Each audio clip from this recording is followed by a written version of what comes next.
and welcome to another episode of the Mark Moss Show, where we talk about the decentralized revolution, the way the world is changing right before our very eyes. And of course, shouldn't be a surprise to you because everywhere you look, it seems like something is shaking apart.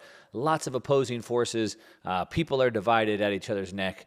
And it's all a sign of the times. We talk about it on a regular basis, a pendulum that swings back and forth from centralization to decentralization on a 250-year time frame. And we are right at the precipice of that. The pendulum is maxing out. We're swinging back. And, of course, we talk about that each and every week. And I like to look at it through the lens of politics, finance, and technology. We're at the end of a 80-year financial revolution cycle, a 50-year technological revolution cycle, and, of course, a political revolution cycle, all converging right now that help us understand why this world is so crazy right now, how we got here, what's going on, and, of course, more importantly, where we are going. Now, today I want to talk about something big, really big. As a matter of fact, this might be one of the biggest messages I've put down this week. So if you're just tuning in, make sure to stick around this whole time because you do not want to miss this. I'm going to talk about the attack plan that's been planned and been implemented in the United States and really most of the developed world for decades now. And it's having a massive impact. And I want to talk about this attack plan. I want to make you aware of it. And then I want to talk to you about my own plan to take their 3 attack vectors and turn them back against them. So you and I, our kids, our grandkids, your grandkids, my grandkids can have the same beautiful world that we've grew up in, a world of freedom, a world of hope, a world of opportunity, as opposed to a world of hate and division and so-called equality. So we're going to talk about that. Like I said, this is... We're going to talk about the problem, but more importantly, I want to bring to you a solution. There is hope. I believe that no matter what you see happening on the world today, how bad things may be getting, the Federal Reserve is telling you their goal is to crush your retirement account and for you to make less money. The World Economic Forum put out an article this week said that driving is not a right and it shouldn't even be done. And some cities now want to remove the right to even have cars. Of course, they tell you won't be eating meat. You won't be traveling. In a city in England rolled out a plan. In Oxford rolled out a plan where they only allow you to travel in a 15-minute radius from your house. They're trying to put that into place next year. The G20, the top 20 countries in the world, met about a month and a half ago and agreed to put in a health passport system to restrict movement around the world. All of these things are coming down, of course, social credit scores, central bank digital currencies. Whew, and it's scary. It really is. Now, again, I don't want to scare you. I actually want to give you a message of hope because I believe that we can take the same 3 attack vectors that they've used on us and we can turn it back on them. We can turn the tides. Now, one thing that I'll say is that I talk about the doom and gloom all the time because there's, I sit here and I kind of narrate us as we're going through this. And of course, I'm talking about all the things that are happening on a regular basis that kind of show how we got here, like I said, and where we're going. And while a lot of times it's negative, I am full of hope. I do believe in a massive age of prosperity and hope once we get on the other side of this, because I believe as this pendulum swings back, we'll get much more into a neutral stance where we can coexist again. We can all be friends. You can have a different idea or different thoughts than I do. You can decide to live your life a different way than I want to live my life, but we could still be friends. It's the benefit of being individuals. You do you, I'll do me. What's wrong with that? Whatever happened to that? And we can still be friends. Whatever happened to that? We don't all have to hate each other. We don't have to be mad at each other. It's a sign of the times, and we're going to talk about that. So what are we talking about? What is this plan? Now, there's a plan. And the globalists are using it. The Marxist is really where it came from, Marxism. Of course, I wrote a book titled The Uncommunist Manifesto. If you haven't picked up a copy, you certainly should. You can go to Amazon and just search Uncommunist Manifesto. Of course, it's a rewrite of Karl Marx's original book called The Communist Manifesto, where he basically laid out this manifesto for why communism should be there. And I rewrote the book, and it's titled The Uncommunist and Manifesto, and it's basically a manifesto as to why the world should be uncommunist. And so anyway, check that book out. But, in this communist plan, there's a lot to dig into there. And of course, Karl Marx wrote a couple different books that are worth looking into if you care to understand that. Of course, if you're going to go debate somebody, then you should understand their side of the argument better than they do, right? If you're going to war, if you've read Sun Tzu's The Art of War, which if you haven't, you should also read that book. I've read it a couple times. It's a short little booklet. But he talks about kind of understanding your enemy, understanding your attack vectors, your weak points. But again, understanding your enemy. Who are they? What are their motivations? Why do they want to attack me? What are their strengths, weaknesses? And so we always need to understand that. And I'm not, obviously I'm not here advocating for war. That's just a book, and understanding the other side of the argument. Too many people these days have something just, maybe a lot of it's confirmation bias, where it's like, I believe this thing and I'm just only looking for information that backs up what I think, or, willful ignorance, or something called a sunken cost fallacy, where, I've already gone so far down this road, I can't switch now. But we need to look at both sides. So what am I talking about today? Well, Marxism sort of kind of disappeared a little bit with the fall of communism in the 80s and the 90s, the fall of the Berlin Wall, etc. But really it went underground. It didn't go anywhere. It went underground. And it found its way in the United States, and it found its way into academia, which then worked its way into media and into finance and into politics, and basically weaved its way into the very fabric. And for the last, decade, a couple decades, they've been pushing this plan, and it's a 3-part plan, and they call it a top-down, a bottom-up, and an inside-out. That's what they call it. As a matter of fact, under Obama, and by the way, Obama, he studied under somebody named Saul Alinsky. If you don't know that name, then you don't really understand what's going on. It's definitely worth taking a look at. But Saul Alinsky, he wrote a book called Rules for Radicals, and basically he was a Marxist educator, and he gave 12 rules of how you should go agitate and influence people to be this radical. He talked about, he has these 8 rules on how to create a socialist state, which are very similar to Karl Marx's 10 points of how to create communism. And what's important to note is that both Saul Alinsky taught both Obama and Hillary Clinton. Both of them talked extensively about how influential Saul Alinsky was in their lives. And so again, you just have to understand these people so you can understand their frame of mind and where they're coming from. And so they talked about this 3-part plan. And of course, under Obama, he appointed someone named Van Jones. Van Jones worked on the Green Coalition, as a czar under Obama. Obama created all these czars, which basically headed up industry. So these were non-elected leaders who were now some of the most powerful people in the country over each one of these areas, and it really helped kind of grow this administrative state that we have. But anyway, let's play this clip here just to start this off of Van Jones explaining what this is. Let's go ahead and play this here. Change has to be top down, bottom up, and inside out. It's got to be top down in terms, we can't just leave the federal government in the hands of our enemies and expect to make a lot of progress. So even if we can't get everything done that we want to get done out of D.C., we certainly can't let other people have the levels of control in D.C. But also, you can see right now, D.C. can't do much by itself. You have to have that bottom-up movement, and that's what's been missing, is that bottom-up sense of movement to get the best out of D.C. And what's stopping that is the... So, we can't leave the federal government in the hands of our enemies. Why do they got to be enemies? See, right off the bat, instantly pitting each other against each other. Why are they enemies? Of course, you probably know from Karl Marx's book, The Communist Manifesto, it was about pitting people against each other. But don't worry, we got hope.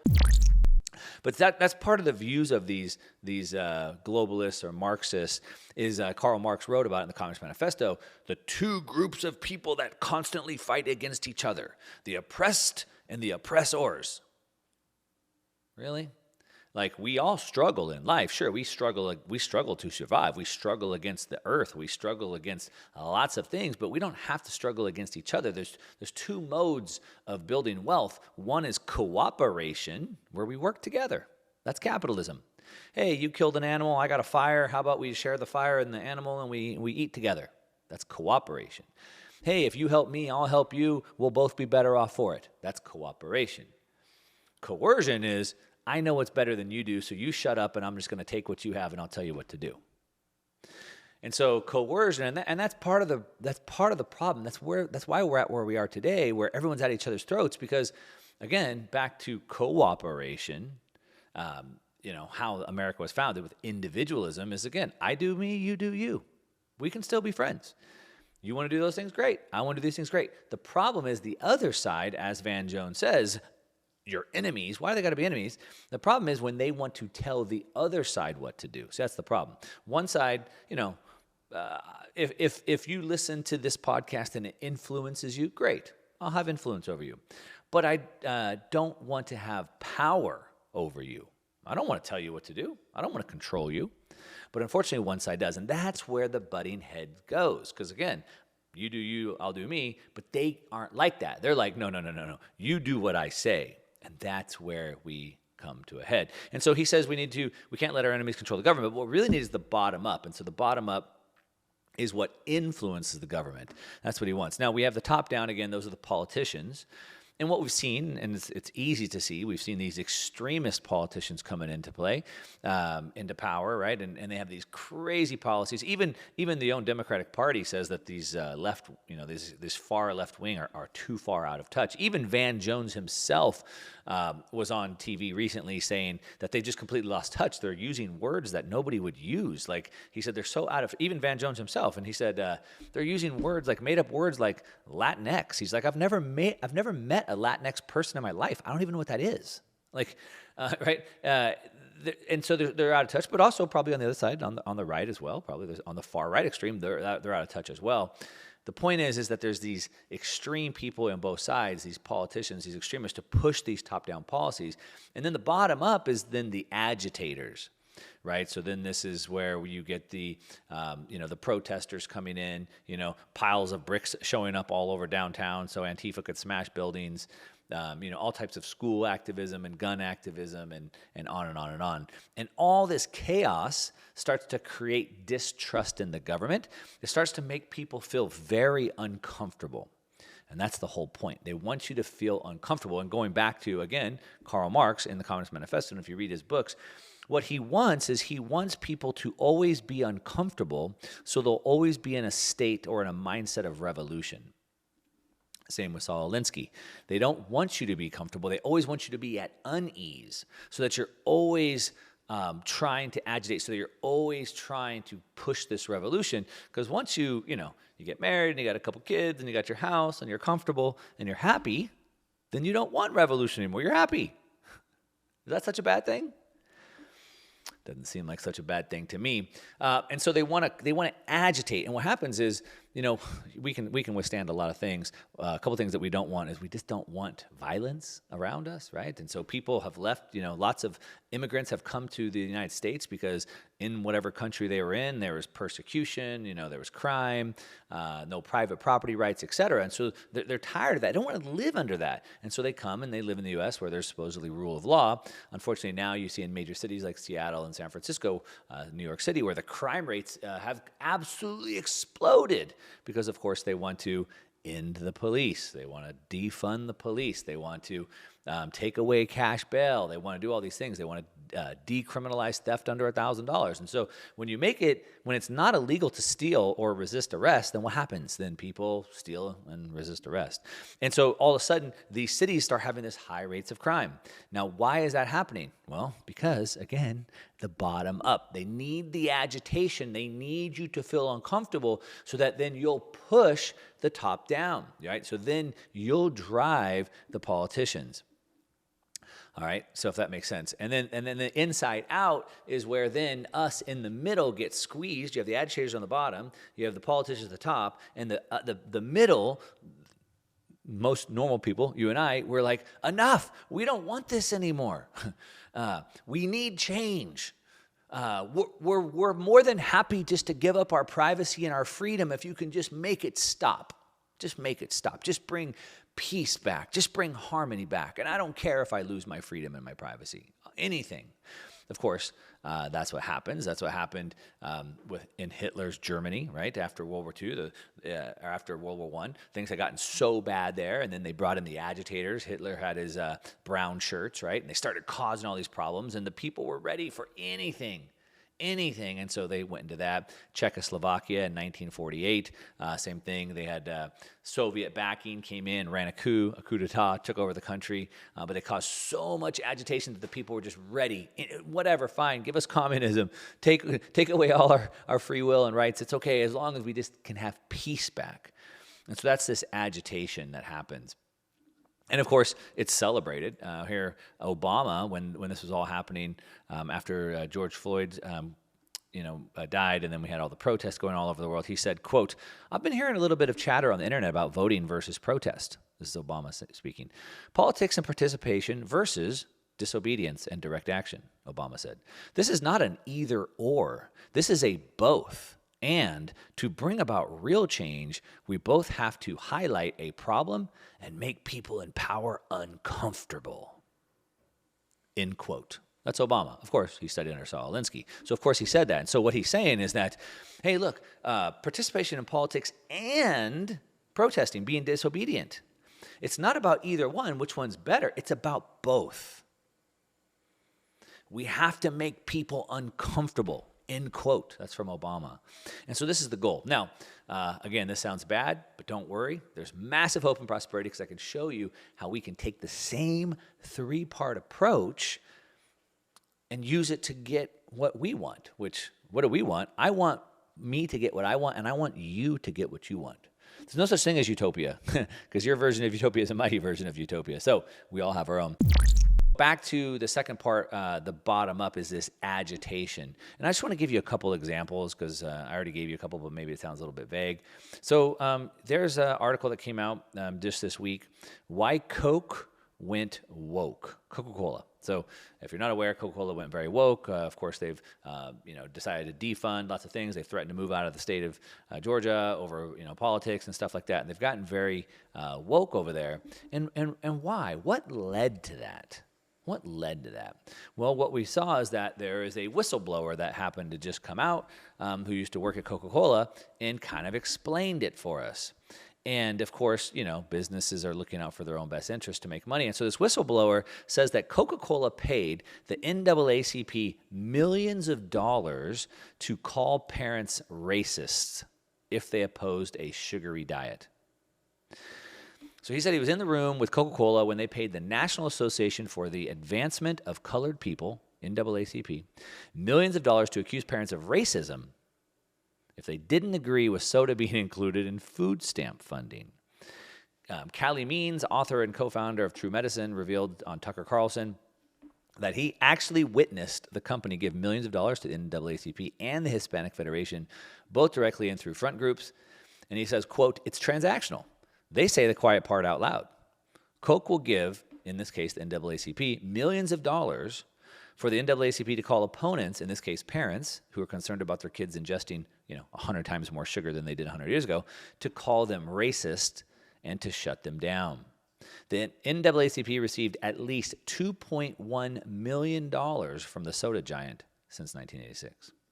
So, again, agitation. Let's take these woke ideologies. Let's create this change, and this is how it's happened. We have another good example, another article I saw this week. These are just two articles from just this week. Here, college students are paid, in California, are paid $22 an hour to promote climate alarmism. If students want to become climate change activists, Californians for All College Corps, as an organization, which is affiliated and appointed by the governor's office, Gavin Newsom's office, will be glad to pay them $10,000 from the taxpayers, you and I's money, taxpayers' pocket, to each student. It says looking at a program brochure, it breaks students down into different categories for their paid activist chores. Half of them will indoctrinate minors who do not already attend one of the state's indoctrination centers. And nearly 30% of the students will address food insecurity. 22% will be taking climate action. 450 hours of climate alarmism must be completed throughout the academic year to get paid. And so, again, paying people, agitators, to go out there. Again, this is nothing new. We've seen this over and over. When Obama was president, they hired lots of paid activists to go out and protest with the unions, join Occupy Wall Street, all of that. And so again, just create that agitation, paying college students to go out there and cause this division. So a lot of this isn't just natural. It's not natural. It's not just happening. We all used to get along. Recently, I watched on Netflix, they had a documentary series on the Bulls. I think it was The Last Dance, which was really, really cool. I'm not even a big basketball fan. I'm not a basketball fan at all, really. But I was kind of growing up at the time when the Bulls went on that 6 championship run. Of course, Michael Jordan was, the best player ever. Number 23, still the GOAT, the greatest of all times. And, I'm not a basketball player, but I was really enjoying, the Bulls. And, of course, Michael Jordan, everybody cheers for him. I love a good champion. And I was amazed in that documentary. It's worth watching just how much of a champion Michael Jordan really is. He really carried that team. But one thing that caught me is, this is old footage. And so they're showing all these games and all these people that were getting together and all the parties that were happening, whatever. And it was just like, man, the black people, the white people, every race, sexual preference, gender, whatever, they're all there. And everybody was just happy. Everyone was just having fun. It didn't used to be like that. And it's not an accident. It's intentional. Okay, now what are we going to do about this, and how do we use this same 3-part plan in order to defeat this global agenda, to defeat this Marxism plan that wants to divide us and put us at each other's throat, so we can all have peace and harmony. We can all get what we want. Remember, again, as I said earlier before the break, there's no such thing as utopia. Your idea of utopia is different than my idea of utopia. And so there just will never be that. One person or one group of people can never make decisions for 340 million people in the U.S. or 7, 8 billion people in the world, because they don't know what everybody wants. Most people don't even know what they want.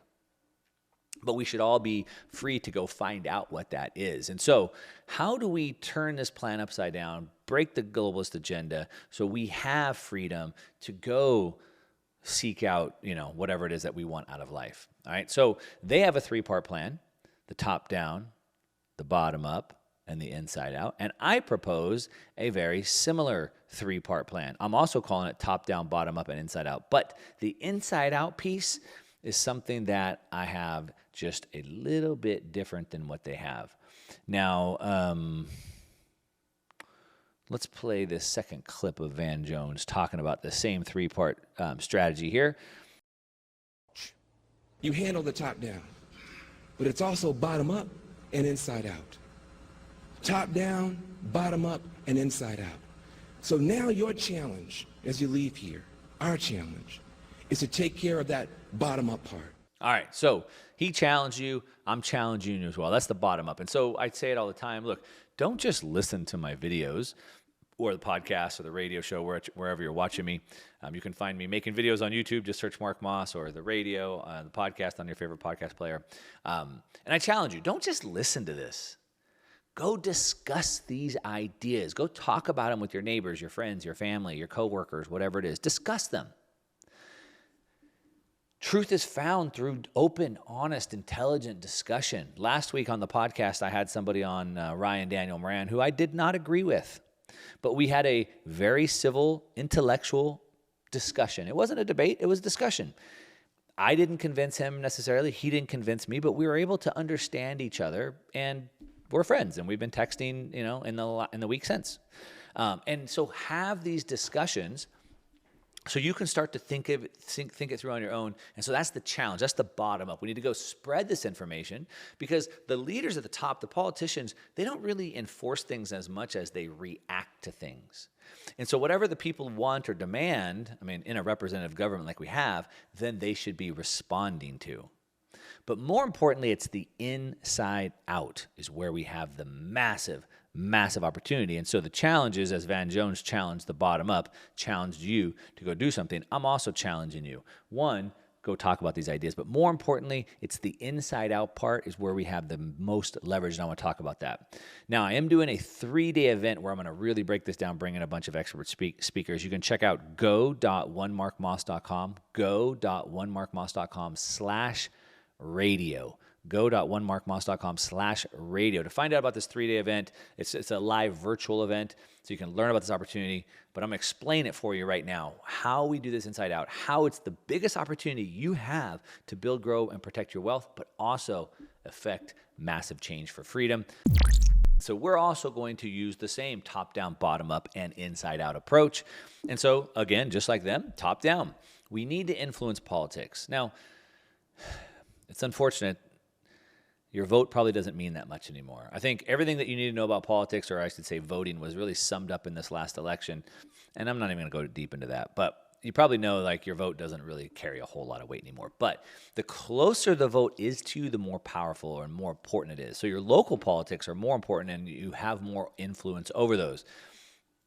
Who your mayor is, who runs your county, who your sheriff is might be one of the most important. Your sheriff, your district attorneys, and your governors. All right, so you have more influence closer to you.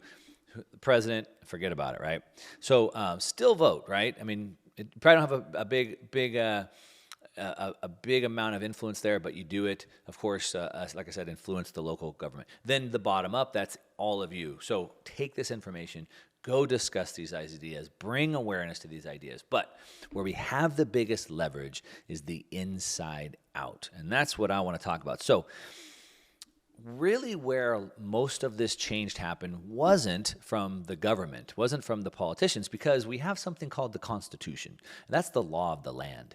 And these Marxist policies, these globalist agendas, they don't fit within the law of the land or the Constitution. And so while they are trying to rewrite some of the laws, at the end of the day, we have the Constitution to protect us. So they're not really being mandated. They're not laws that are coming down. And then at the bottom, we have our neighbors, our friends, our family. We have the agitators, and we can have some influence there. But it's the inside out. And really where the change has come from is not from the laws or regulations being passed. It's by the private companies. It's by the banks. It's by Coca-Cola right here. As I just gave you the example, Coca-Cola paying these organizations, to call people out. It's the companies themselves that are pushing these. And they're doing it with your money. You're giving money to Coca-Cola, and then Coca-Cola is giving that money to these people to work against your best interests. You put your money into BlackRock, and BlackRock then uses it against your best interests. Now, maybe you like those interests, but if you don't, then you're stuck giving them money. So it's the inside out. It's the businesses that are really affecting things. It's not elected leaders, and it's not, the people on the street. They don't have the power. It's the companies themselves. So how do we change that?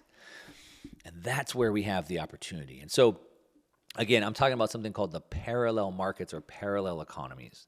And so, I talk about this many times where, we have the kind of the main legacy categories, right? So mainstream media, CNN or MSNBC or CBS or ABC, none of those would even cover, they wouldn't even talk about the Twitter files of Elon Musk exposing how the FBI was using Twitter to censor people. They wouldn't even talk about it. And I'm not going to spend any time, effort, or energy to go and try to change that. But I can start my own media like I have right here, like you're listening to it right now. The banking system, right? I can't change the banking system, but I can pull my money out of the banking system. I can't change the education system. I'd like to, but I can't. And so I've just pulled my kids out and we just homeschool, right? And I don't trust the typical medical system. And so, the way insurance is and stuff like that these days. So I have my own doctors that I just pay, and I get my own personal care from them. And so these are creating parallel markets, parallel economies. So instead of mainstream media, we have alternative media. Instead of public education, we have private schools and homeschool pods, right? Instead of, HMO health insurance where they don't really care about you and they treat you like cattle, you have private doctors, right? And you have all these different types of things. And so that is the massive opportunity.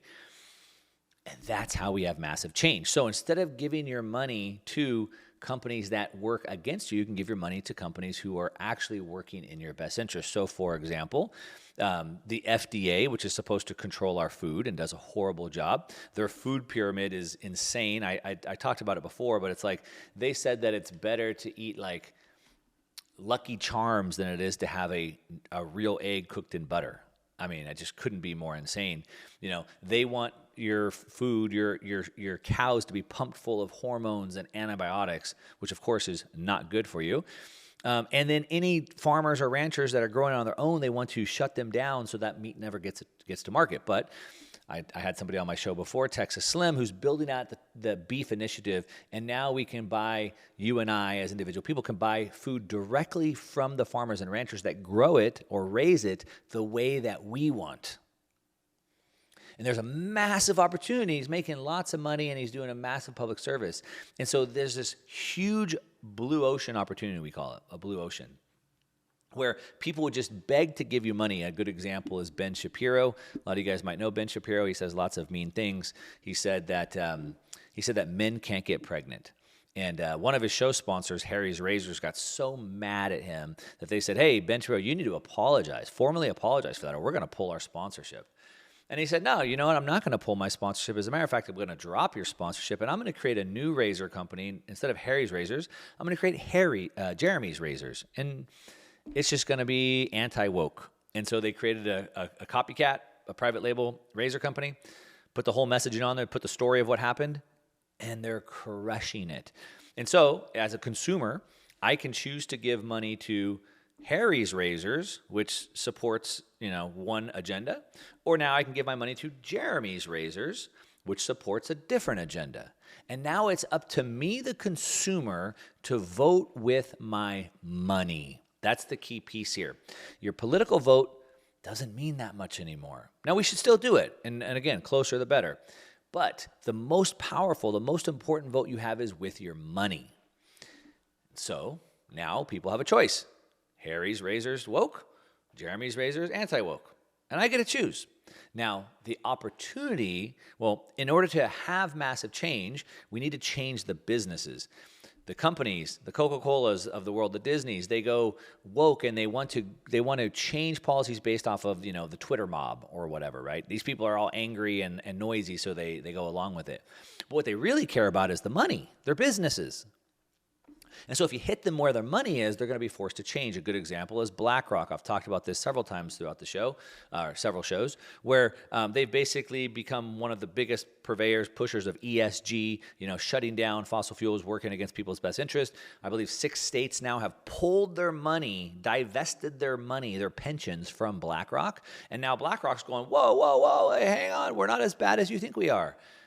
Vanguard, their biggest competitor, has now said that they are abandoning the net zero.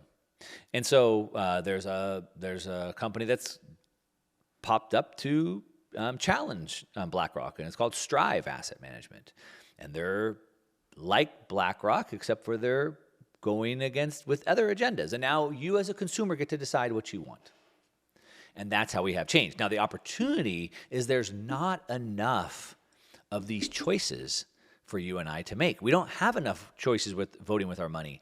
And so if you're a business owner or an entrepreneur or want to be, there's this massive blue ocean opportunity to make lots of money, give people the chance to vote with their money, and that's the inside out that will have the most change, and is how we change the world. Now, again, I'm going to do a 3-day live event where I'm going to break this down. I have speakers coming in, experts talking about business and how to do all this. Robert Kiyosaki is the main keynote. Check it out. Go to go.onemarkmoss.com, go.onemarkmoss.com/radio. Again, go.onemarkmoss.com/radio to find out about this event, learn about the parallel economy, how the opportunity is, and how we affect change. But look, like Van Jones says, we need to challenge. It's a challenge to you. The days of just sitting back and being passive, you can keep doing it, but you're just going to get what you get. What we want to do is we want to build the world that we want. We want to live with intention. Build the relationship with your wife and kids. Build your bank account. Build your lifestyle. Build with intention. Build the world for the future generations. And that's my challenge to you. Go discuss these ideas and do something about it. You listen to The Mark Moss Show. That's what I got. Thanks for listening.